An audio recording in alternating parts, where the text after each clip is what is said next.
Olá, tudo bem? É um prazer te ter aqui comigo novamente. Hoje a gente tem a segunda parte da entrevista com esse profissional maravilhoso que é o Dr. Ribamar Cruz.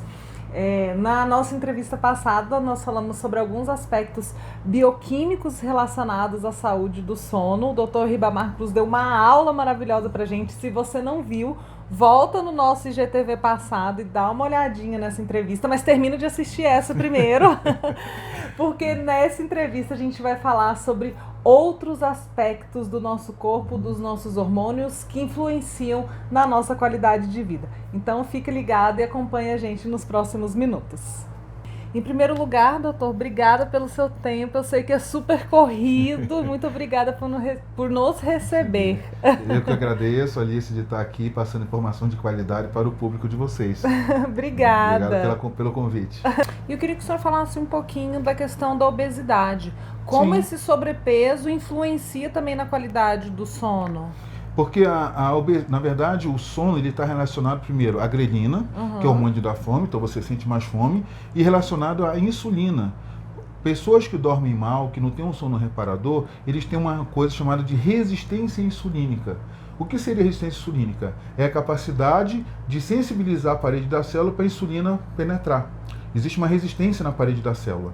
E com isso a pessoa aumenta a dificuldade de emagrecimento dessa pessoa. Então, vou dar um exemplo prático que você pode relacionar já com uma resistência insulínica. Vamos imaginar que você começa um processo de reeducação alimentar.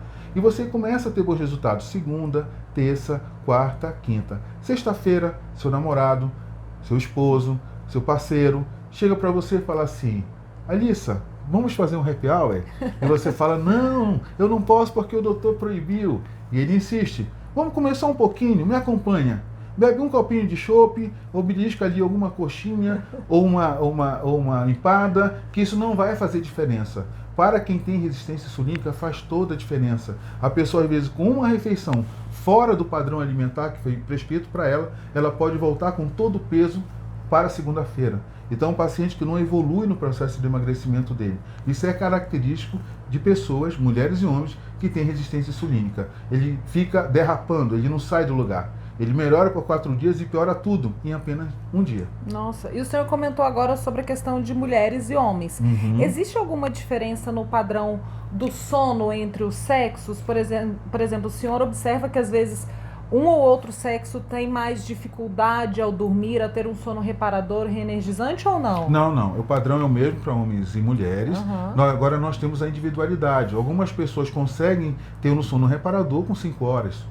Com 6 horas. Mas o padrão seriam pelo menos 5 fases REM, que seriam em torno de 7 a 8 horas de sono. Mais um detalhe, a sesta da tarde, né? O ideal é que não passe de 45 minutos. E que seja diário, ou seja, você tem que criar o hábito da sesta. Você não pode, um dia ou outro, dormir à tarde, descansar à tarde por 45 minutos. Teria que criar uma rotina. E por que a sesta é importante? Porque algumas pessoas... vamos dar um exemplo aqui, vamos dar um exemplo pessoal. A minha esposa, ela acorda super cedo, 5 horas da manhã, todos os dias ela está acordada, mas se ela não tirar uma sestazinha de 15, 20 minutos, ela fica imprestável para o restante do dia. Então ela já criou esse padrão de descanso para ela. É um padrão que ela colocou para o corpo. Eu já acordo um pouco mais tarde, 30 minutos depois, mas eu consigo passar a minha tarde toda produzindo sem necessidade de dormir um pouco, meus 30, 20 minutos. Eu não tenho essa necessidade, porque eu criei um padrão. Da mesma forma, se você quiser ter um sono reparador, você tem que dormir sempre no mesmo horário.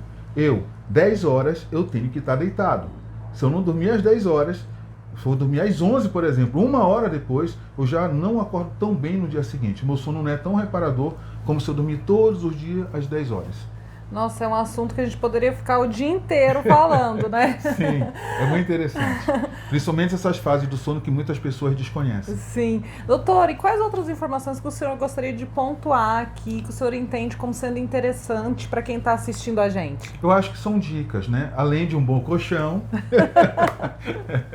eu indico para vocês procurarem dormir sempre no mesmo horário, ok?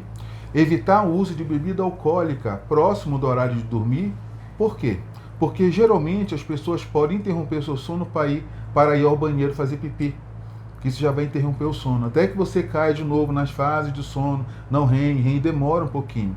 Então, evitar bebida alcoólica. Um outro tipo de produto ou de substância que vocês têm que evitar é a cafeína. Muitos de nós, principalmente as mulheres, são sensíveis à cafeína. E a meia-vida de cafeína no nosso corpo é de 8 horas. Então, se você toma aquele famoso cafezinho, por exemplo, às 18 horas, a cafeína ainda pode estar fazendo efeito até meia-noite, 1 hora da manhã. Isso pode retardar o sono, né? Você aprofundar o seu sono. Então, pessoas que são sensíveis à cafeína, evitar o uso de café após 14, 15 horas. Evitar esse uso de café. Então, dormir no mesmo horário, evitar o uso de álcool, a cafeína e praticar exercícios físicos, além de se expor ao sol pela manhã. Tomar aquele famoso banho de sol, porque isso estimula a produção de melatonina, que é o hormônio que ajuda a gente a dormir. O sol ajuda a gente a dormir. Sim, porque quando você... Porque olha só que interessante.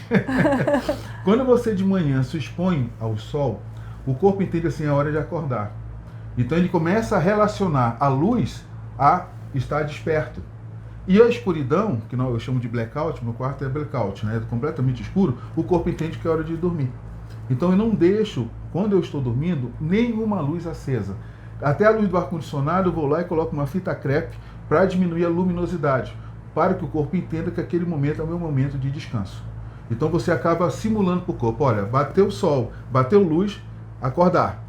Escureceu, é hora de dormir. Você cria um padrão para o corpo, né? E nós temos sensores na pele com luz, com relação à luz. Então já existem estudos que quando pessoas adormecem, por exemplo, assistindo televisão, assistindo o celular, elas não têm um sono tão profundo e tão restaurador como as pessoas que dormem no blackout. Que interessante. Doutor, muito obrigada pelo seu tempo. Obrigado. Caso você que está assistindo a gente tenha alguma dúvida sobre esse assunto, deixa sua pergunta aqui embaixo que a gente vai responder.